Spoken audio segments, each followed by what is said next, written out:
विविधा, विविध भारती के विविध रंगी कार्यक्रमों की विविधा।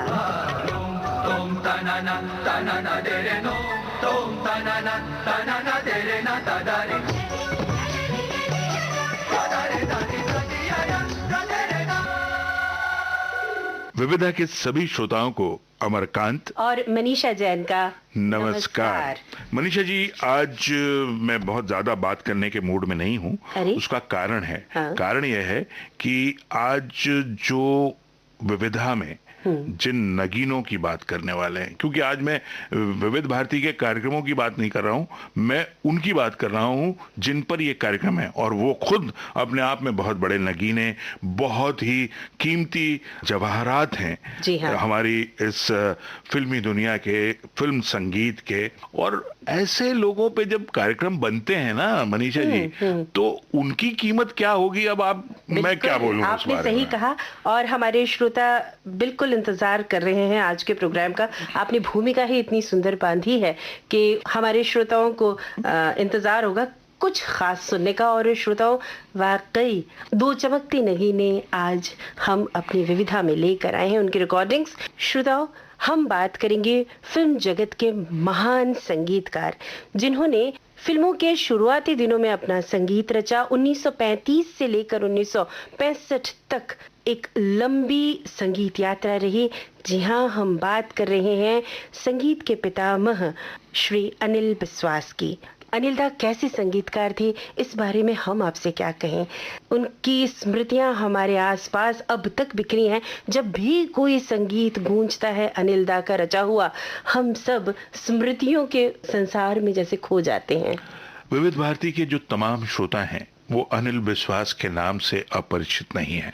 अनिल बिस्वास के रचे हुए गाने आज भी विविध भारती की धरोहर हैं। विविध भारती के कार्यक्रमों में वो गीत आज भी सुने सुनाए जाते हैं। लेकिन यहाँ हम एक बात और करना चाहेंगे कि अनिल दा पर एक बहुत ही खूबसूरत, बहुत ही सुरीला, बहुत ही शानदार प्रोग्राम हुआ संगीत सरिता में जी। और उसका नाम बताएंगे मनीषा जी। रसिकेशु। जी हाँ, रस से भरा हुआ ये कार्यक्रम, इसकी प्रोड्यूसर थी छाया गांगुली जी, और विविध भारती के चर्च गेट स्थित केंद्र में अनिल दा आए थे। उनके साथ आई थी उनकी धर्मपत्नी मीना कपूर जी, और साथ थे तुषार भाटिया। और ये मेरा सौभाग्य है कि उस समय उस जगह पर, उस कार्यालय में मैं भी कार्यरत जी। और ये सौभाग्य जो है, ये हम सब श्रोताओं का है कि उस रिकॉर्डिंग को हम सुनते हैं और अपने आप को भरपूर कर लेते हैं। मुझे लगता है शब्दों को ढूंढ रही हूँ इस कार्यक्रम के लिए। तो श्रोताओं, आज उस लंबी बातचीत से हम दो हिस्से लेकर आपके लिए आए हैं, और उन दो हिस्सों की खासियत क्या है हम अपनी श्रोताओं को बताना चाहेंगे कि अनिल दा की बहन थी पारुल घोष, और पारुल घोष जो थी वो सुप्रसिद्ध बांसुरी वादक पंडित पन्नालाल घोष की धर्मपत्नी थी। हमारी इस रिकॉर्डिंग में जो अभी आप सुनने जा रहे हैं, उसमें उन्होंने याद किया है अपने बहनोई पंडित पन्नालाल घोष को और उनके साथ कुछ यादों को। उसके अलावा जब वो तुषार भाटिया जी से बात कर रहे हैं तो वो मीना कपूर जी के साथ भी कुछ बातें कर रहे हैं, और मीना जी ने भी बड़ी सुंदर बातचीत की है। आप सुनिए हम क्या बोले। पहले इस रिकॉर्डिंग को हम सुनते हैं, फिर उसके बाद हम कार्यक्रम के दूसरे हिस्से पर पहुंचेंगे। तो आइए अमर जी, हम और आप दोनों मिलकर सुने इस कार्यक्रम को और आनंद विभोर हो जाएं सुरीले संसार में। ये कहते हुए मुझे हर्ष और आनंद दोनों होता है। ये जो कुछ भी मुझको मिला है जी, वो विरासत में माँ से मिला है। और मेरी माँ रेगुलर क्लासिकल संगीत का ये शिक्षा प्राप्त किया था। उनके जो गुरु थे, उनका नाम था लाल मोहन गोस्वामी। बहुत बड़े पखावाजी थे और इतने गुणी थे कि हद हिसाब नहीं है। तो वहाँ से अगर तुम फैमिली ट्री बनाना चाहो ना, तो मेरी माँ, उसके बाद अनिल विश्वास, उसके बाद पारुल घोष मेरी बहन, जो पन्नावों से बजाने के बाद में घोष बन गई थी। पारुल की आवाज के बारे में मैं ऐसा ही कहूँगा, वो भी उसको विरासत में मिला होगा, क्योंकि मेरी माँ की आवाज जो है वो मेरे कान में ऐसा है कि मेरे सारे जिंदगी में जितने भी मैंने आवाजें सुनी है, वैसी आवाज फिर मेरे कान में नहीं आई। उनकी आवाज शहनाई और बांसुरी की मिश्रण जैसा था, कि बांसुरी की मधुरता और शहनाई की एज, उसके ऊपर जैसे वो ज्वारी जिसको कहते हैं ना, हाँ, वैसा था। पारुल का भी वहीं से आया है। और दोनों जब बैठ के वो कीर्तन गाते थे ना, ऐसा मालूम होता था कि रुक्मिणी और सत्यभामा बैठ के कृष्ण का आराधना कर रही है। और मैं क्या कहूँ, अपनी बहन है, कहते कहते मेरा जी भर आता है, मैं इससे ज्यादा नहीं कह पाऊंगा। दादा, आप ही का स्वरबद्ध किया और पारुल जी का गाया एक अप्रतिम नायाब गीत जो अपने आप में बहुत कुछ कह जाता है, वही श्रोताओं को सुनवाते हैं।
अच्छा, पारुल घोष, पन्नालाल घोष, बांसुरी को कॉन्सर्ट लेवल पे लाने का हक जो है ना, वो उनको ही दिया जाता है। अभी तक वो उसके पिता माने जाते हैं। कुछ हमारे पुरानी बातें हमको याद आती है। वो हम तुमको मालूम नहीं है, पन्ना से पहले मैं बांसुरी बजा रहा था। तो ऐसा हुआ कि एक दिन माँ तीरथ से वापस आई। जब गई थी तब मैं बच्ची की आवाज में बोलता था, जब वापस आई तो मैं मर्द की आवाज में बोलने लगा। तो उन्होंने आके देखा कि हमारे कुलुंगी के ऊपर जो है ना, वो क्या कहते हैं उसको, वो बांसुरी रखे हुए है, सारी उठा के फेंक दिए कि ये तेरी आवाज को क्या हो गया। पर उस दिन से मैंने पन्ना को जाके कहा कि मेरी तो बांसुरी गई, अब क्या होगा। तो उन्होंने कहा कि भाई मैं पकड़ लेता हूँ। अच्छा। हाँ, तो इस तरीके से वो ये सितार बजाते, उनके पिताजी बहुत अच्छे सितार। क्या कह रहे हैं दादा? तो पन्ना वो पहले सितार बजाते थे? हाँ, उनके पिताजी अक्षय घोष, वो खुद सितार बजाते थे। और उसमें से इनको सितार बजाने की इच्छा हुई है, सितार बजाने लगे थे थोड़े बहुत, वो चोरी चोरी। अच्छा। मैं जैसे चोरी चोरी जब माँ नहाने जाती थी ना, तब हारमोनियम खोल के थोड़ा सा बजा लेता था। उससे ऐसे ही उनकी इच्छा जो है ना, वो सितार की तरफ था। जब हमारी बांसुरी बंद हो गई तो एक रोज हम लोग बैठे हुए थे और बहुत सारे बांस जो है ना, वो नदी के ऊपर रखा हुआ था, वो कहीं जाने के लिए वहां बैठे। तो उसके अंदर हवाएं आ रही थी और एक एक बांस पे से एक एक अजीब अजीब किस्म की आवाज आ रही थी। किसी कोई मोटा बांस, उसके बाद भू, जो छोटी बांस उसके बाद पू, ऐसी आवाजें सब आ रही थी। उस दिन मैंने पन्ना को कहा, कृष्ण महाराज जो है ना, ये मेरे ख्याल से तरह तरह की बांस की आवाज सुन के अपने बांसुरी के 7 छेद में पिरो लिया होगा। मैं तुम्हें एक बात बताऊं, ऑल इंडिया रेडियो में जब उस वक्त ब्रिटिश ब्रॉडकास्टिंग कॉर्पोरेशन ऐसा कुछ कहते थे, 1 नंबर गस्टिन प्लेस डालहौसी के पास में ये ऑफिस हुआ करता था, कलकत्ते में। और मेरे आदरणीय आरसी बुराल साहब उसमें प्रोड्यूसर थे। तो मैंने ऑडिशन दिया था, उनको अच्छा लगा, उन्होंने हमको बुला लिया। तो पन्ना मेरे साथ में, दोनों ऐसे 2 शरीर 1 आत्मा तुम कह सकते थे हम लोगों को। तो वो हमारे साथ में गए, मैंने उसके लिए गीत लिखा, उसका ट्यून बनाया। कौन सा दादा? नव फाल्गुने जबे एले तुमी एले गो फुलो बने, नव फाल्गुने जबे एले, ये प्रदीप के रंग के है थोड़ा सा। अच्छा, ये गाना लेके मैं वहां जाके बैठा और पन्ना वो बाहर बैठे हुए थे और मेरी हालत ऐसी थी कि मुझे वो साउंड प्रूफिंग का कुछ अंदाजा नहीं था। तो एक बहुत बड़ा रूम के अंदर मुझे बैठा दिया और एक बक्सा के अंदर हारमोनियम घुसा दिया है, उसके ऊपर ना मैं बजा सकता था, ना मैं गा सकता था। मैं इतना घबराया हुआ था। गाना तो मैंने गा लिया, मगर बाहर आके देखता हूँ पन्ना जो है ना, वो पसीना पसीना हो रहा था। मैंने कहा क्या हुआ? कहते मैं घबरा रहा तो तू क्या करेगा। इसके साथ में मैं एक बात और कहना चाहूंगा पन्ना का, कि उसका जो प्रोफेशनल परफॉर्मेंस है, प्रोफेशनली उसने पहली बार मेरी रिकॉर्डिंग में बजाया था। अच्छा। और जब तक वो बॉम्बे में थे तब तक मेरे सारी फिल्मों में वही बजाया करते थे और उनके होते हुए मैं किसको बुलाता। वो जो हिंदुस्तान म्यूजिकल प्रोडक्ट्स पे हम लोग काम करते थे, उस पे मेरा ये एक गाना था, ओमन कोरे अकुल सुरे बांसुरी शाम हार बाजियो, नहीं इतने व्याकुलता के साथ तुम बांसुरी मत बजाओ शाम, क्यों मुझसे रहा नहीं जाता। तो उसमें बांसुरी डालने की बात थी। तो मैंने पन्ना बाबू को मैंने कहा ये हमारे साथ बांसुरी बजाएगा। ये उनका पहली मर्तबा बांसुरी बजाने का अवसर, यानी प्रोफेशनली। उसके बाद में जब तक वो दिल्ली में थे तब तक बांसुरी हमारे लिए वही बजाते थे और मैं धन्य हो जाता था।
गिर पर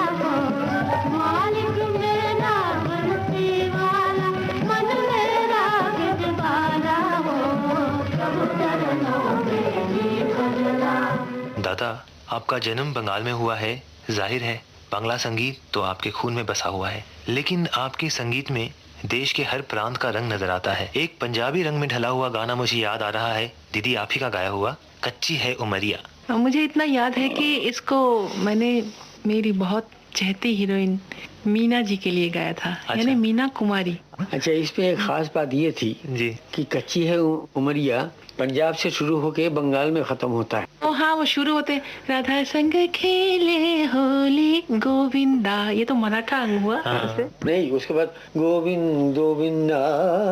हाँ, मैं शुरू ये होती सब- हूँ ऐसे। हाँ। वो है ना, जैसे गोपाल गोपाल उन्होंने कहा था ना पारुल जी ने, हाँ। वैसे ही मैंने गोविंद गोविंद किया। मगर इसकी बिगिनिंग की जो स्रोत जहाँ से लिए है जी। वो तुम सुनोगे तो तुमको हंसी आएगी। हाँ, वो पंजाब से ही है। कैसा पंजाब से क्या है। दीदी? हरी बियाड़ी न कर बोती बियाड़ी लागी सौंदी जड़ी दूध पीले बालमा मैं तो कद पे खड़ी। दूध पीले जालमा, मैंने लगा दिया उसको। हाँ हाँ उसके बीच में ये म्यूजिक आया था ना, ये मद्रास का है। मद्रास में सांप खिलाने वाली ये कहते यार पांबे हार पांबे नियार पांबे। ये वो बीच में लगा दिया था कि इसकी बहुत नजदीक थे। मैंने कहा चलो पंजाब से शुरू करते, मद्रास जाते, वहां से हम फिर बड़ी साल चल जाए। अरे क्या बात है। इसमें बहुत भड़कती हुई रिदम और जोरदार कोरस और हाँ, दीदी तो ने। होली का गाना था ना। अच्छा अच्छा, तो ये गाना सुना देते हैं। ये इसको जरूर सुनाओ। कच्ची है उमरिया कोरी है चुनरिया मोहे भी रंग देता जा, मोहे भी रंग देता जा, मोर सजना मोहे भी रंग देता जा। पग मोर बहके यंग मोर दहके कभी तो सुध लेता जा, कभी तो सुध लेता जा, मोर सजना कभी तो सुध लेता जा।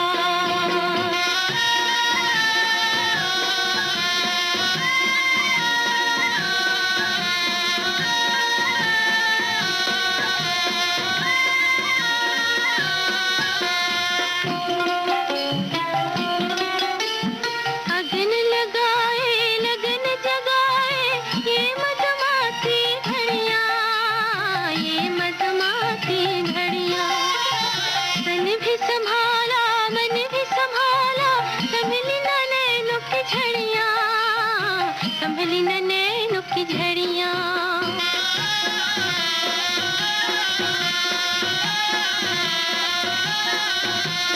गाए सब सखियां रोए मोरी अखियां, कभी तो सुध लेता जा, कभी तो सुध लेता जा, मोर सजना कभी तो सुध लेता जा।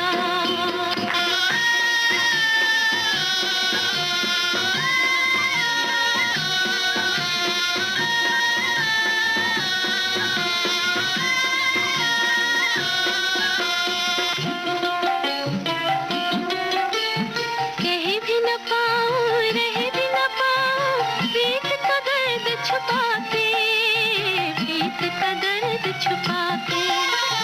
रंग रस बरसे दिया मोरा तरसे, सपन बुझा जाके, सपन बुझा जाके।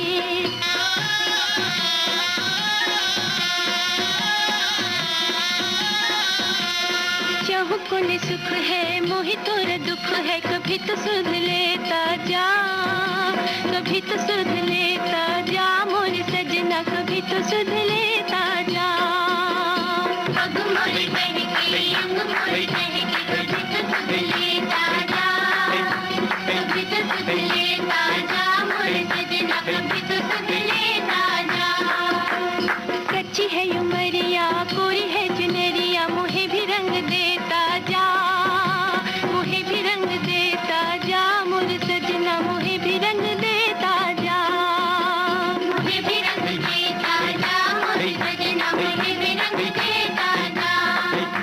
एक और मनमोहक रंग है मारवाड़ का, जितना सुंदर ये प्रदेश है उतना ही सुंदर यहाँ का संगीत है। जहाँ तक मुझे याद है आपने लाडली फिल्म में एक ऐसा ही गाना दिया था। दीदी आपको याद है? बिल्कुल याद है। आगरे को घाघरो आगरे को घाघरो मंगवा तेरा चा देवरिया थोड़े पैया पड़ूं आगरे को घाघरो। हाँ दादा कुछ बताएंगे इसके बारे में? बताने का क्या है, मुझे तो शौक था। मैं जब बंगाल से आया था तो मैं कुपमंडुक था। कुपमंडुक तुम समझते हो? कुएं का मेंढक। बिल्कुल। मैंने सोचा था कि मुझको तो सब कुछ आता है, मैं बंगाली हूँ, मुझे इतना आता है। यहाँ पे आके देखा कि मैं कुएं का मेंढक हूँ और सीखने के लिए बहुत सारे हैं। और मेरा ये शौक था कि मैं अपने देश के हर प्रांत को जानूं और जानने के बाद में एक प्रांत को दूसरे प्रांत के साथ मिलाऊं, उनको परिचय करवाऊं कि ये वो है और ये आपके साथ मिला है। यानी कि मिले सुर मेरा तुम्हारा सही माने में। एकदम। मीना जी से एक अनुरोध है कि वो बिहार के साथ में या यूपी के साथ में जो ये मिला हुआ है, हरियाणा मिला हुआ है, उसके एक टुकड़ा सुना दीजिए। अच्छा वो है। घरवा के जत काम दिन रात करे हम और बैठे बैठे हुक्म चलाए रे विदेशिया। इसके साथ फिर हरियाणा इन्होंने मिलाया है। कैसे? जैसे सपेरा बीन बजायो रे तू तमारी गली माँ आयो रे। ये जो धक्का है ना, उन्होंने कहा सुन रे सजन सुन सुन मन के बतिया रे नैनों को भाए गेले तोरी सूरतिया मोरा नरम कर जुआ डोल गया। अब ये जो है ना मोरा नरम, ये कहाँ का है? रोहतक, हरियाणा।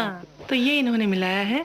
दादा राजस्थानी लोक संगीत में ज्यादातर मांड, सोरठ, देश की सुरावलियां पाई जाती हैं। आगरे को घाघरो इस गीत का मुखड़ा आपने सिर्फ 3-4 स्वरों में बांधा है। नहीं, उनका अलग सा स्टाइल बता देती हूँ आपको। हाँ जी। दल बादल बीच चमके जी तारा, दल बादल बीच चमके जी तारा, साँझ समय पीऊ लागे जी प्यारा, कई रे मिजाज करूं रसिया, कई रे मिजाज करूं रसिया। मेरे ख्याल से सज्जाद साहब इस लय से काफी प्रभावित थे।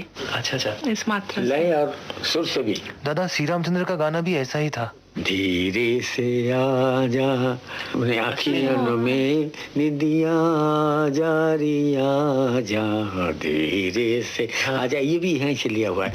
अब देखो, मैं जब बच्चा था ना, बैरागी के पास से ये सुना था, साधु संगे प्रेम तरंगे प्रेम प्रीते मुराए माथा, ओ गुरु कल्प तरु जड़िए धरो আমার দুটি ভক্তি লতা, साधु संग प्रेम।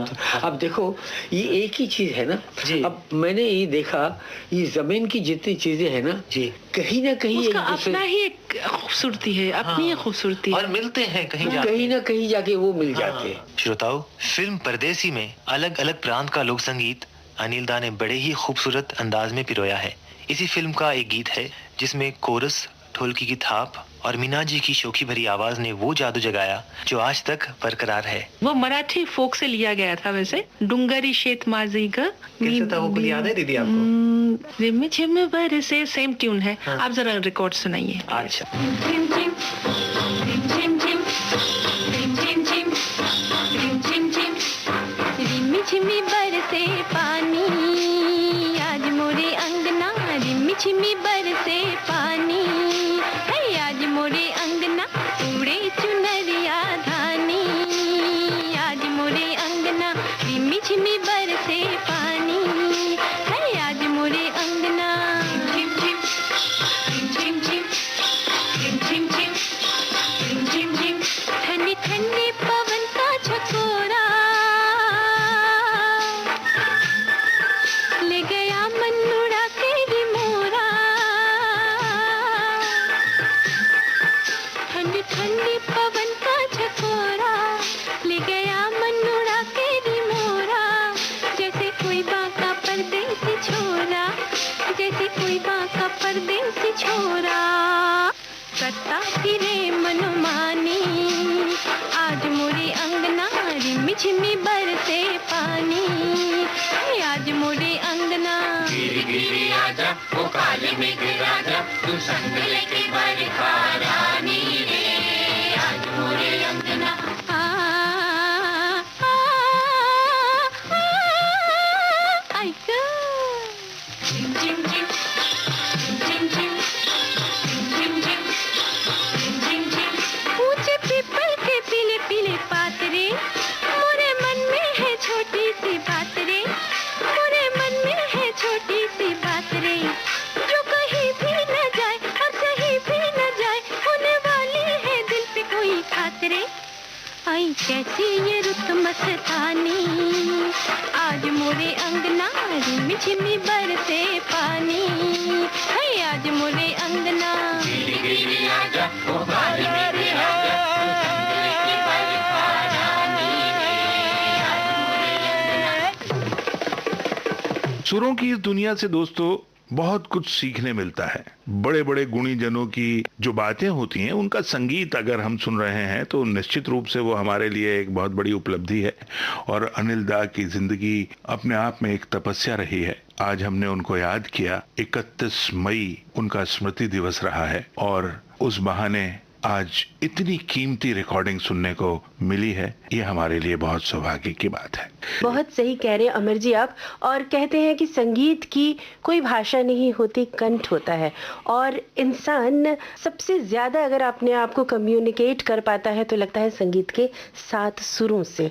अगर किसी के पास ये कला है संगीत की तो मान के चलिए कि वो एक बहुत ही सौभाग्यशाली इंसान है। और कम्युनिकेट करने की बात है तो हम जिस विधा में काम कर रहे हैं वो कम्युनिकेशन की विधा है। और ऐसे ही एक महान फिल्मकार हुए हैं हिंदी सिनेमा में, ख्वाजा अहमद अब्बास, जो खुद को कम्युनिकेटर कहते थे। और बिल्कुल सही कहते थे। और अगर देखा जाए ना मनीषा जी, तो जैसे आपने कहा कि हम जिस माध्यम में काम कर रहे हैं, कम्युनिकेट करने की बात है, चाहे वो सोशल मीडिया हो, टीवी हो, फिल्म हो, रेडियो हो, कम्युनिकेशन का ही माध्यम है। और ये संप्रेषण का जो माध्यम है ये कितना जबरदस्त है वो आज के युग में हम बहुत अच्छे से समझ सकते हैं। अपने जमाने के महान फिल्मकार ख्वाजा अहमद अब्बास, जिनका स्मृति दिवस 1 जून को है। और हमारे विविधा के श्रोता जानते हैं कि हम अपने इस कार्यक्रम में तिथियों के अनुसार हमारे कलाकारों को याद करते हैं।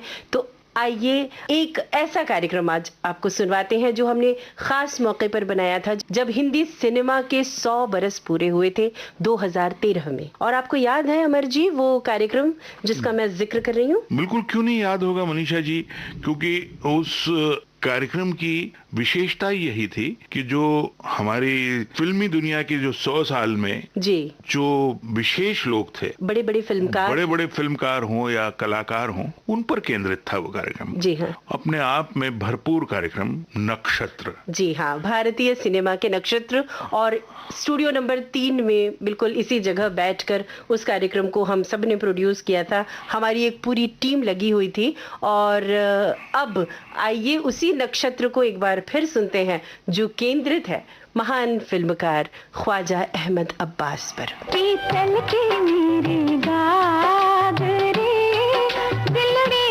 से मौज मंगाई रे, पीतल की मेरी गागरी। हमारी फिल्मी दुनिया एक परिवार है। इसी परिवार में एक मामू जान थे। छोटे बड़े सब उन्हें मामू जान कहते और बड़े एहतराम से पेश आते। परिवार से बाहर के लोग उन्हें ख्वाजा अहमद अब्बास के नाम से जानते थे और ख्वाजा अहमद अब्बास जानते थे कि उनकी शख्सियत को लेकर लोग अक्सर सवाल उठाते रहते हैं। पहले सवाल तो ये पैदा होता है कि मैं क्या हूँ। तो मुश्किल ये है कि जर्नलिस्ट कहते हैं कि मैं फिल्म प्रोड्यूसर और डायरेक्टर हूँ। फिल्म प्रोड्यूसर और डायरेक्टर साफ इनकार करते हैं इससे कि मैं फिल्म वाला हूँ, बल्कि वो कहते हैं कि मैं एक जर्नलिस्ट हूँ। और अदीब और क्रिटिक्स जो हैं वो मुझे अदब के महल में दाखिल होने से रोकते हैं। वो कहते हैं कि मैं बिल्कुल अदीब नहीं हूँ। तो मेरी खुद समझ में नहीं आता कि मैं क्या हूँ और क्या नहीं हूँ। कोई बतलाए कि हम बतलाएं क्या। तो मैं अपने आप को तो एक कम्युनिकेटर कहता हूँ कि कुछ बात मुझे कहनी है और लोगों से वो मैं कहना चाहता हूँ। अब उसके लिए जो भी रास्ता मुझे इख्तियार करना पड़े मैं उस रास्ते से चलना पसंद करता हूँ। ख्वाजा अहमद अब्बास ने ये बात बेशक मियाँ गालिब की तर्ज पर कही थी, लेकिन उनका दिल हमेशा मोहब्बत और भाईचारे की तर्ज पर बात करता था। साथी रे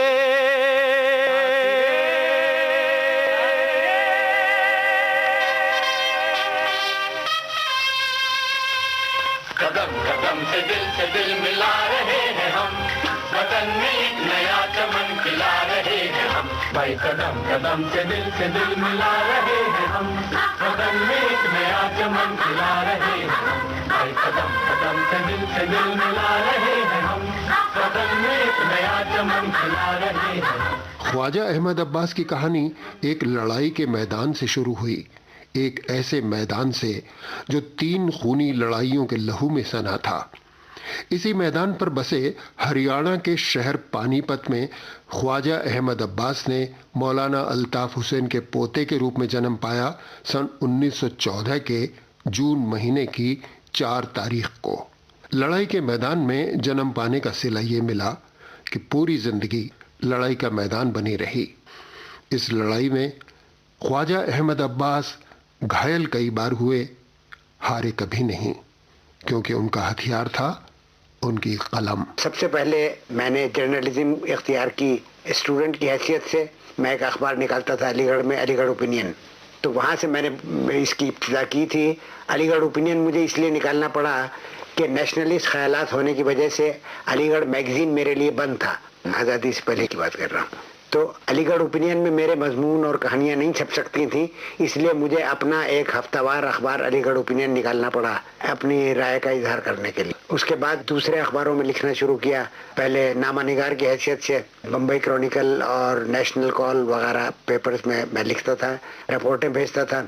और उसके बाद मैं नेशनल कॉल में पहले और बम्बई क्रॉनिकल में बाद में अप्रेंटिस की हैसियत से मैंने छुट्टियों के ज़मानों में काम किया।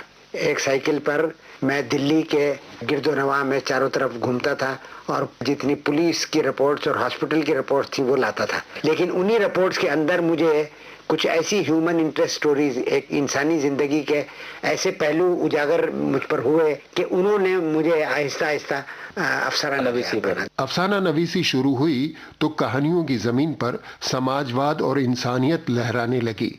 ख्वाजा अहमद अब्बास की कलम ने कभी सियासी और मजहबी सरहदों पर हमला किया तो कभी ज़बान और नस्ल की रवायती दीवारों को गिराने का जतन किया।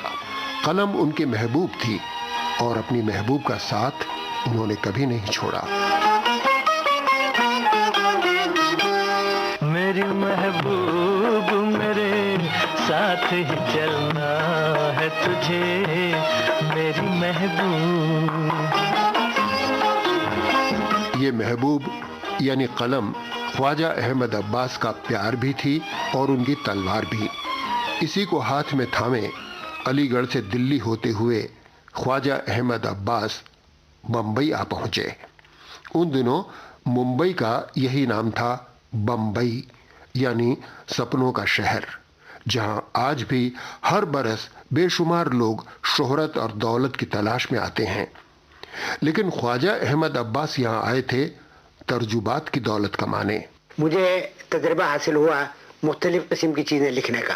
तो उन तजर्बों में से एक तजर्बा ये भी था फिल्म पर रिव्यू लिखने का। तो छोटे छोटे फिल्मों पर रिव्यू मैं लिखता था, मगर उसमें क्रिटिक साहब को कुछ ऐसी बात नज़र आई कि उन्होंने मुझे इनकरेज करना शुरू किया।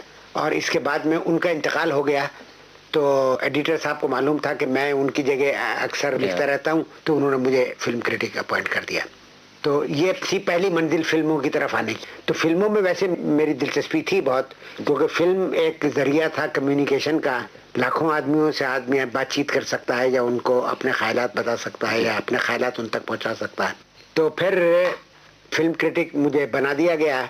और जब मैंने फिल्म के रिव्यूज़ लिखने शुरू किए तो उनसे काफ़ी हलचल मच गई। फिल्मों से ख्वाजा अहमद अब्बास का नाता तो जुड़ा, लेकिन कुछ दूर दूर का ही रहा। हाँ, कलम के साथ उनका नाता नज़दीक से नज़दीक तर होता चला गया। 1941 में ख्वाजा अहमद अब्बास ने मुंबई क्रॉनिकल्स नाम के अखबार में द लास्ट पेज लिखना शुरू किया, जो बेहद मकबूल हुआ।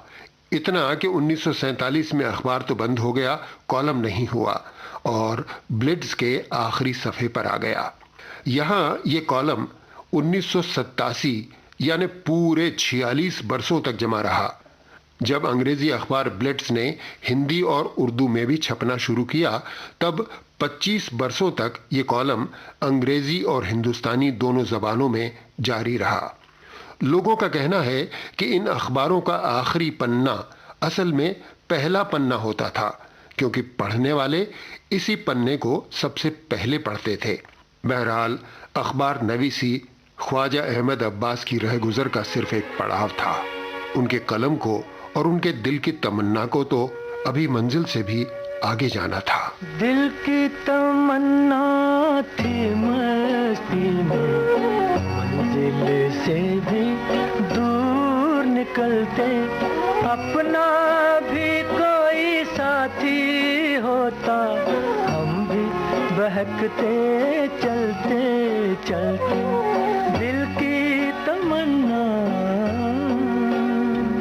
फिल्मों के रिव्यू लिखते लिखते ख्वाजा अहमद अब्बास का उठना बैठना फिल्मी हस्तियों के बीच में होने लगा और 1936 में इसका पहला नतीजा सामने आया, जब उन्हें बॉम्बे टॉकीज के लिए एक फिल्म लिखने का मौका मिला। उसका नाम था नया संसार, जो बॉम्बे टॉकीज ने बनाई थी, और थीम एक इंडिपेंडेंट माइंडेड जर्नलिस्ट की आज़ादी थी, आज़ादी ख्याल। तो उसके अंदर मैंने फिल्म क्रिटिसिज्म का तो सवाल नहीं उठाया था, अपनी आपबीती नहीं बताई थी, लेकिन कहा था कि वो रिपोर्टर जो है वो सच्ची बात लिखना चाहता है और एडिटर जो है वो डरता है कि ये छप जाएगा अगर तो इश्तिहार बंद हो जाएंगे, ये बहुत बंद हो जाएगा, वो हो जाएगा।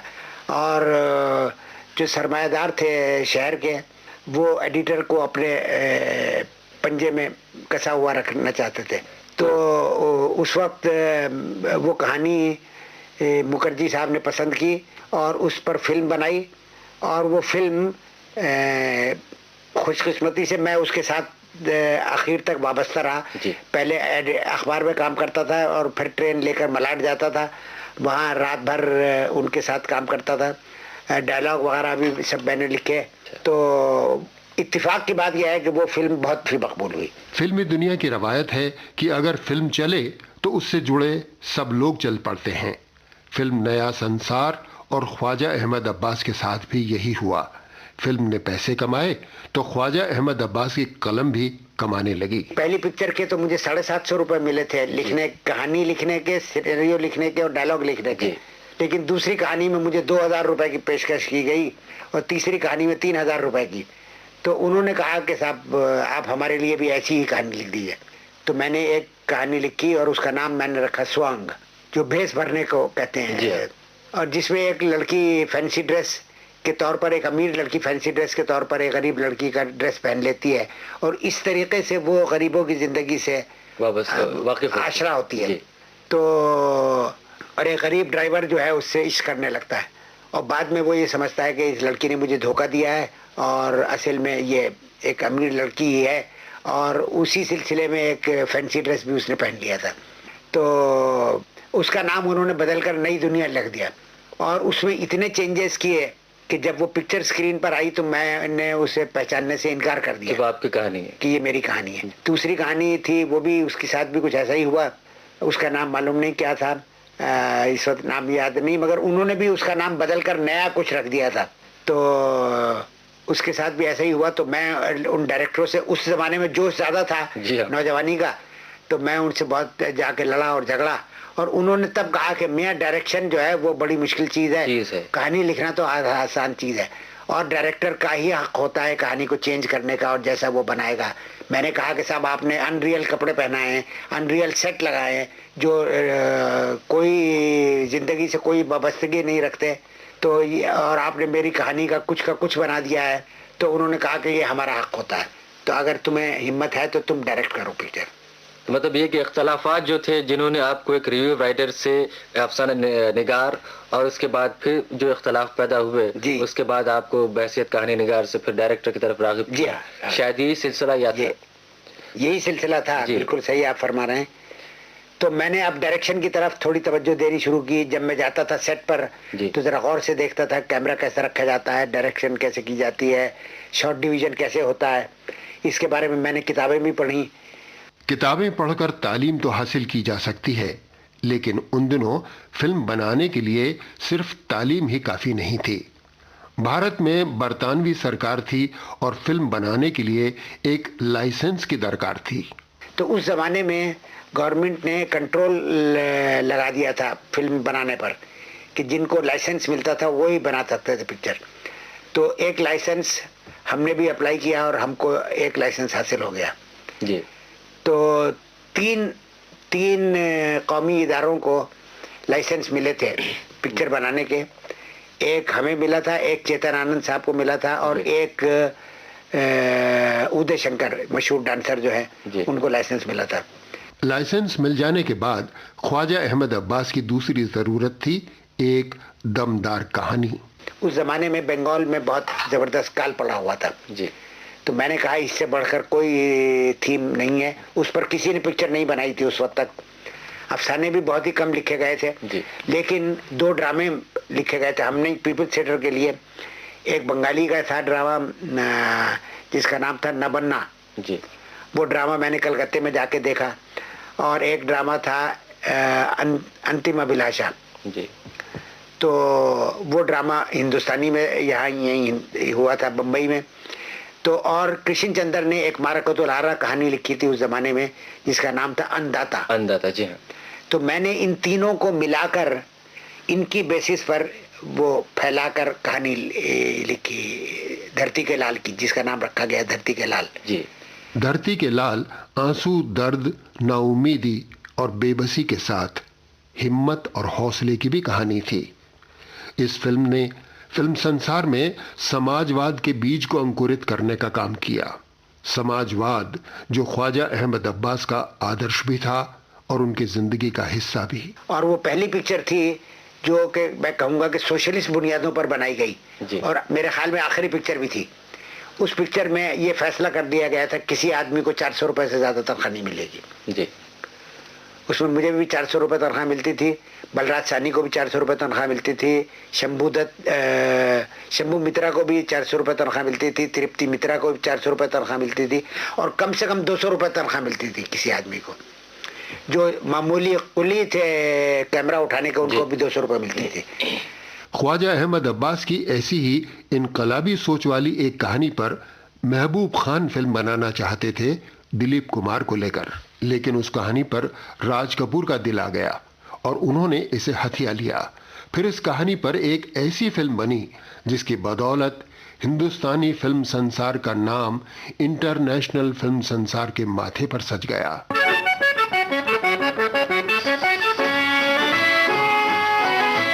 ये फिल्म थी आवारा। आवारा हूँ या गर्दिश में हूँ, आसमान का तारा हूँ, आवारा हूँ। आवारा की बेमिसाल मकबूलियत ने ख्वाजा अहमद अब्बास और राज कपूर की दोस्ती को भी एक मिसाल बना दिया। इसी जोड़ी की बदौलत 1955 में आरके की एक और फिल्म आई श्री 420।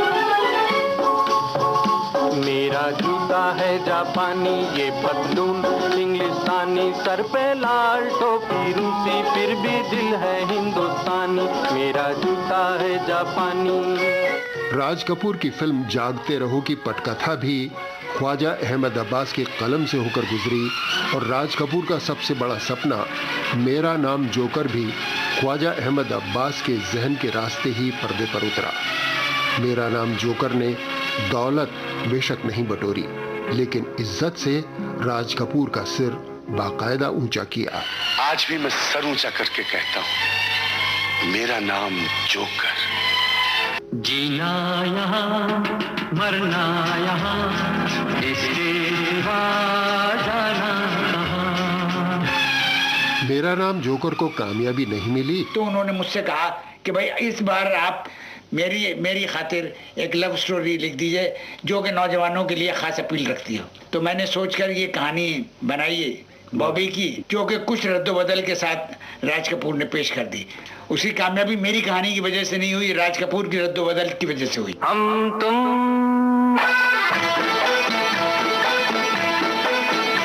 एक कमरे में बंद हो,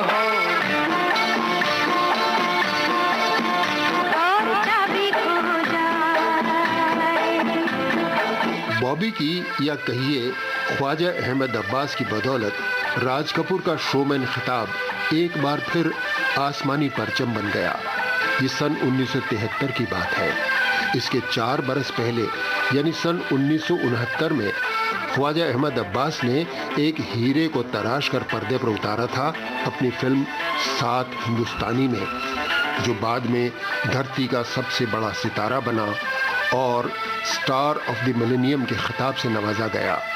जी हाँ, अमिताभ बच्चन। मेरा छोटा भाई अजिताभ, जो स्कूल कॉलेज के जमाने से मुझे मंच पर अभिनय करते देख रहा था, अजिताभ ने मेरी भेंट निर्माता निर्देशक ख्वाजा अहमद अब्बास से करवाई।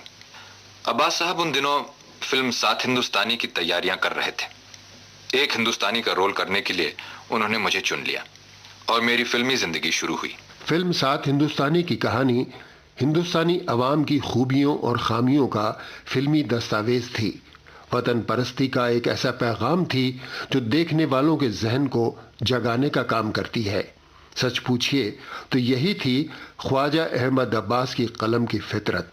बरसों पहले सन 1957 में उन्होंने सोवियत रूस के सहयोग से हिंदुस्तानी कल्चर को सलाम करने वाली एक फिल्म बनाई थी, परदेसी। अरे जरा सुनो लगा कर ध्यान, ये हिंदुस्तान है प्यारे, हमारी जान है प्यारे, ये हिंदुस्तान है प्यारे, हमारी जान है प्यारे। परदेसी दुनिया की पहली ऐसी फिल्म थी जिसे 2 देशों ने मिलकर बनाया था। ये एक रूसी नौजवान के हिंदुस्तान आने की कहानी थी। ये उन दीवारों की दास्तान थी जो कभी मजहब, कभी जबान और कभी सरहद बनकर इंसान को इंसान से जुदा करते हैं। परदेसी उस मोहब्बत की भी कहानी थी जो इन सियासी दीवारों के खिलाफ बगावत करती है। संग संग चलो तोरे मन तूने चाहे रे, लोग लाज रोके पिया का करूं हाय रे। संग संग चलो तोरे मन तूने चाहे रे, लोग लाज रोके पिया का करूं हाय रे। राम तेरे हाय किसी के मन में बैर भी कभी जागे ना। फिल्म परदेसी में नरगिस और बलराज साहनी के साथ हीरो के रूप में एक रूसी कलाकार थे, ओलेग स्त्रिजनोव। फिल्म आवारा के बाद नरगिस ख्वाजा अहमद अब्बास की कलम का लोहा मान गई थी। शायद इसी वजह से अगले ही बरस यानी सन 1952 में अब्बास साहब ने राज कपूर और नरगिस को लेकर एक फिल्म बनाई, अनहोनी। नरगिस के कहने से ये आवारा की कहानी को उलटकर बनाई गई थी। जैसे आवारा में एक जज का बेटा बुरी संगत में पड़कर आवारा हो जाता है, उसी तरह अनहोनी में 2 बहनों की कहानी है। एक बहन ने जन्म तवाइफ के गर्भ से लिया, दूसरी बहन एक जागीरदार साहब की बीवी के पेट से पैदा हुई थी, मगर तवाइफ जागीरदार की असली बेटी को चुरा कर ले जाती है और उसकी जगह अपने पेट से पैदा हुई लड़की को रख देती है। जवान होकर शरीफ की बेटी गंदी जबान वाली तवाइफ की बेटी बन जाती है और तवाइफ की बेटी जागीरदार के घर में पलकर पढ़ी लिखी महजब और कल्चर लेडी बन जाती है। यही मैं दिखाना चाहता था कि इंसान का चरित्र और उसकी किस्मत में जन्म का हिस्सा कम होता है और समाजी वातावरण का ज़्यादा। कुछ खो भी दिया, कुछ पा भी लिया, कुछ खो भी दिया, कुछ पा भी लिया, एक राग खुशी ने गा भी लिया और होठों पे फरियाद भी है, दिल शाद भी है, नाशाद भी है। ख्वाजा अहमद अब्बास कलम के सिपाही थे। फिल्म के कैमरे को भी वे सेलुलाइड पर लिखने वाली कलम कहते थे। बहुत धारदार थी उनकी कलम, जहां भी चलती अपने निशान छोड़ जाती। जीवन भर वे कलम को थामे रहे। अखबारों, रिसालों, अफसानों और फिल्मों पर उनकी कलम के अनगिनत नक्श आज भी मौजूद हैं। फिल्मी तारीख में उनकी कलम का परचम हमेशा लहराएगा। फिल्म परिवार में अपने रिश्तों की बदौलत इन मामूजान ने 1959 में एक मल्टी स्टार फिल्म भी बनाई। मिलने और बिछुड़ने की इस चौरस्ता कहानी का नाम था चार दिल चार राहें।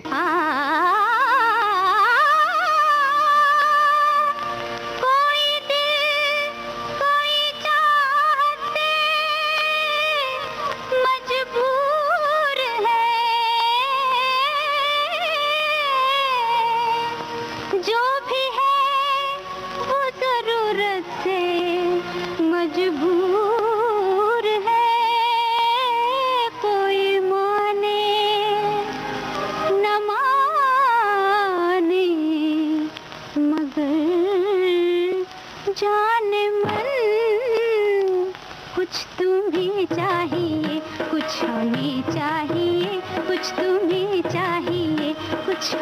चाहिए, कुछ तुम्हें चाहिए। 1962 में बम्बई की नौकरी पेशा लड़कियों के दर्द और बेबसी की कहानी को पर्दे पर उतारने वाली उनकी फिल्म थी 11,000 लड़कियां। काम की धुन में है रवां, मस्त मगन हंसी जवां, 11,000 लड़कियां, 11,000 लड़कियां। नए और पुराने रवायात और जज्बात के टकराव की नवाबी दास्तान को अवाम ने पर्दे पर देखा 1965 में आसमान महल के रूप में। खूबसूरत है तेरी तरह शिकायत तेरी, इस शिकायत से झलकती है मोहब्बत तेरी, खूबसूरत है। बम्बई की रंगीन और संगीन जिंदगी के अंधेरे उजाले पर्दे पर नमूदार हुए सन 1967 में फिल्म थी बम्बई रात की बाहों में। चलती हुई जवानियां, ये अनकही कहानियां, अल्लाह हरे क़यामत, अल्लाह हरे क़यामत, जलती हुई जवानियां। सन 1971 में राजस्थान की रेगिस्तानी प्यास और पानी के टकराव की सियासी कहानी बनी दो बूंद पानी। अपने वतन में आज दो बूंद पानी नहीं तो यहाँ जिंदगानी नहीं। ख्वाजा अहमद अब्बास दिल्ली से मुंबई आए थे, लेकिन तिजारत के इस रेगिस्तान में रुपया वे नहीं कमा पाए। हाँ, इज्जत बेशुमार पाई, मगर इज्जत अपने स्टाफ को तनख्वाह के रूप में नहीं दी जा सकती। उसके लिए तो रुपया चाहिए। मेरे पास अपना कोई खजाना नहीं है, न कोई पूंजीपति मुझे रुपया देने के लिए तैयार है। मेरी फिल्में तो यूं ही लस्टम पस्टम छोटे मोटे कर्ज लेकर ही बनती हैं। कर्ज ये कि मैं एक सरफिरा आवारा किस्म का आदमी हूँ। लेकिन सिरफिरा आवारा किस्म का ये आदमी एक लाजवाब आदमी था, समाजवादी सोच का जीता जागता तर्जुमा। उनकी एक फिल्म को फिल्म फाइनेंस कॉरपोरेशन ने फाइनेंस देने से इनकार कर दिया था, लेकिन जब इसी कहानी पर बनी उनकी फिल्म शहर और सपना को 1963 के लिए राष्ट्रपति का गोल्ड मेडल दिया गया, तो ख्वाजा अहमद अब्बास ने इनाम और मुनाफे की रकम अपनी यूनिट के लोगों में बराबर तकसीम कर दी। समाजवादी सोच केवल तकरीरों, रिसालों या फिल्मों में बयान करने की ही नहीं, जिंदगी में उतारने और उस पर अमल करने की भी चीज है। सात हिंदुस्तानी के दिनों को याद करते हुए अमिताभ बच्चन कहते हैं, थर्ड क्लास के कंपार्टमेंट में गाड़ी में बैठ करके हम लोग गोवा गए और रास्ते में जहाँ जहाँ हमें मौका मिलता गया, अगर किसी सर्किट हाउस में जंगल के बीच कहीं एक मकान मिल जाता था तो वहाँ पर हम लोग रहते थे। एक ही हॉल में पूरा कास्ट और पूरे वर्कर्स सब एक साथ वहाँ ज़मीन पे हम लोग सोते थे और सभी एक किस्म का खाना खाते थे। एक ही कमरे में सब लोग रहते थे, एक ही साथ, कोई भेदभाव नहीं था। एक उनका एक बहुत ही सोशलिस्टिक और मॉरल इशू था ये उनके जीवन में, और उसका वो पूरी तरह से उसको वो निभाते थे। अमिताभ बच्चन की तरह और भी जाने कितने ऐसे लोग हैं जिन्होंने ख्वाजा अहमद अब्बास से सीखा। कोई उनकी फिल्मों का मुरीद हुआ तो कोई कलम का। बहुत सारे लोगों ने तो उनकी जिंदगी से सबक हासिल किया। लेकिन 1 जून 1987 को तालीम का ये मदरसा हमेशा के लिए बंद हो गया। कभी कभी लगता है कि जाने वाले क्यों चले जाते हैं, जाने वालों को क्या रोका नहीं जा सकता?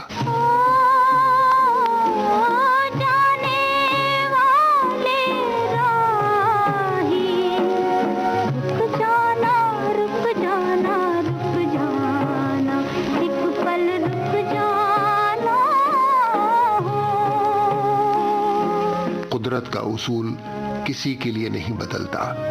एक दिन सबको जाना पड़ता है, एक पल के लिए भी कोई रुक नहीं पाता। वक्त पूरा होते ही सब चले जाते हैं। सो अखबारों की लाखों कतरनें, सैकड़ों किताबें और 50 फिल्में पीछे छोड़कर पद्मश्री ख्वाजा अहमद अब्बास भी चले गए, इतिहास के पन्नों में दर्ज हो गए।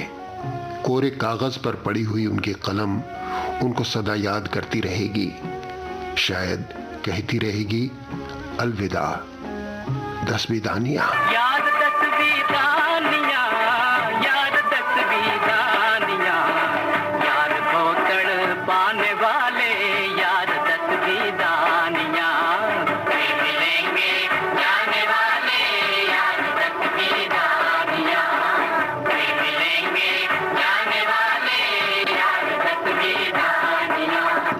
भारतीय सिनेमा के नक्षत्र आप सुन रहे थे प्रसिद्ध फिल्मकार ख्वाजा अहमद अब्बास पर केंद्रित कार्यक्रम। शोध, आलेख और स्वर लोकेंद्र शर्मा, ध्वनि संपादन Kamal Sharma, technical support Dilip Kulkarni, executive producer Manisha Jain, producer Kamal Sharma. Manisha ji, Khwaja Ahmad Abbas, ये नाम और इससे जुड़ी बातें, भारतीय सिनेमा के नक्षत्र, इसमें तो बहुत कुछ कह दिया गया। अब अलग से मैं कुछ और कहूं वो तो उसका कोई मायने नहीं है, लेकिन भारतीय सिनेमा के नक्षत्र वाकई सचमुच बहुत अच्छा टाइटल है। अमर जी, इस कार्यक्रम को सुनकर हमारे श्रोताओं को एक बार फिर लोकेंद्र शर्मा जी की भी याद आ गई होगी, क्योंकि इस पूरे कार्यक्रम में उन्होंने हमारे वरिष्ठ साथी लोकेंद्र शर्मा जी की आवाज को भी सुना। लोकेंद्र जी अब खुद अपने आप में बहुत अच्छे गुणी कलाकार हैं, प्रोड्यूसर रहे हैं। उनके कार्यक्रम विविध भारती में एक से एक कार्यक्रम रहे हैं और श्रोता उनके नाम से परिचित हैं। बहरहाल मैं बात कर रहा था ख्वाजा अहमद अब्बास साहब की। उनके बारे में मेरा मानना ऐसा है मनीषा जी कि हमारे ये जो फिल्मों के 100 साल हुए या आगे जाके 200 होंगे, 300 होंगे, 500 होंगे, लेकिन उसकी बुनियाद में ख्वाजा अहमद अब्बास जैसे लोग हैं जिन्होंने हमारी फिल्मी दुनिया को गढ़ा है, रचा है, उसे बसाया है, एक अलग दुनिया बसाई है। और उस दुनिया की तरफ देश ही नहीं विदेशों के लोग भी ऐसे देखते हैं जैसे कोई अजूबा हो। बिल्कुल, आपकी बात से मैं सहमत हूँ अमर जी। इन कार्यक्रमों को सुनकर स्मृतियों के जिन गलियारों में हम घूम रहे थे, अब वहां से वापस आने का वक्त आ गया है, क्योंकि विविधा का समय हो रहा है समाप्त। तो अगली विविधा में हम अपने श्रोताओं को क्या सुनाएंगे, इसकी तैयारी करनी है और अब लेनी है विदा। तो आप सभी को मनीषा जैन और अमरकांत का नमस्कार। ये थी विविध भारती के विविध रंगी कार्यक्रमों की विविधा।